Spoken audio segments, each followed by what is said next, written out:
আজ বানাবো শোল মাছ দিয়ে কাঁচা মাছের ঝাল।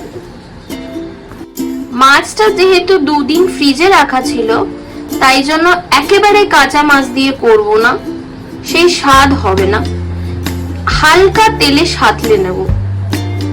এই মাছে প্রচুর লালা থাকে, তাই ভালো করে নুন দিয়ে ধুয়ে নেবেন। দিয়ে দিচ্ছি হলুদ,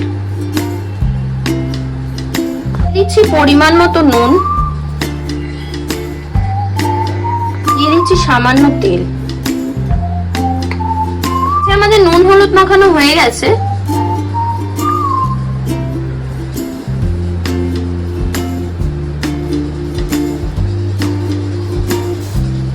কড়াইটা আমাদের গরম হয়ে গেছে। এবার এর মধ্যে দিয়ে দেবো কিছুটা সর্ষের তেল। তেলটা কড়াইয়ের গায়ে ভালো করে বুলিয়ে নেব। গরম হয়ে গেছে, এবারে একে একে মাছগুলো দিয়ে দেব।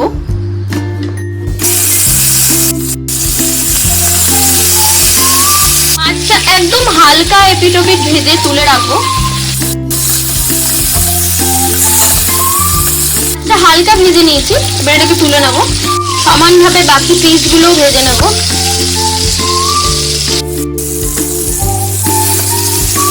মাছের ঝালের জন্য আমাদের এখানে লাগছে কিছুটা টমেটো, আর এখানে লাগছে হচ্ছে সর্ষে, আর এখানে লাগছে হচ্ছে সামান্য, একদম সামান্য সর্ষে। এদিকে সব মাছগুলো হালকা করে ভাজা হয়ে গেছে। কড়াইয়ে দিয়ে দেব আরো কিছুটা সর্ষের তেল। তেলটা গরম হয়ে এসছে, দিয়ে দিচ্ছি এর মধ্যে কালো জিরে।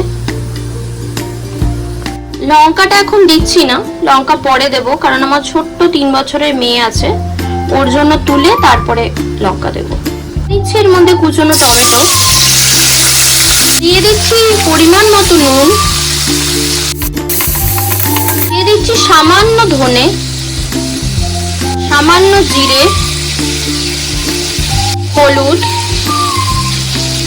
কাশ্মীরি লঙ্কা,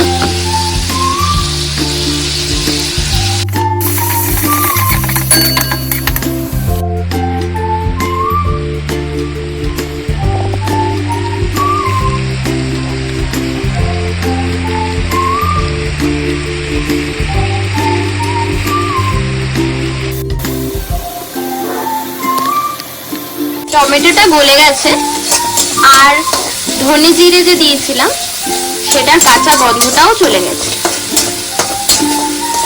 দিয়ে দেব সর্ষের জলটা,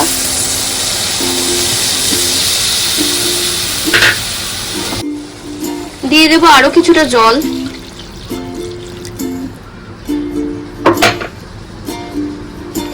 এটা ফুটে এলে একে একে মাছগুলো ছেড়ে দেব। মাছগুলো এবারে দিয়ে দিলাম, ঝোলটা ফুটে গেছে। এবার এটাকে ঢাকা দিয়ে ভালো করে ফোটাবো।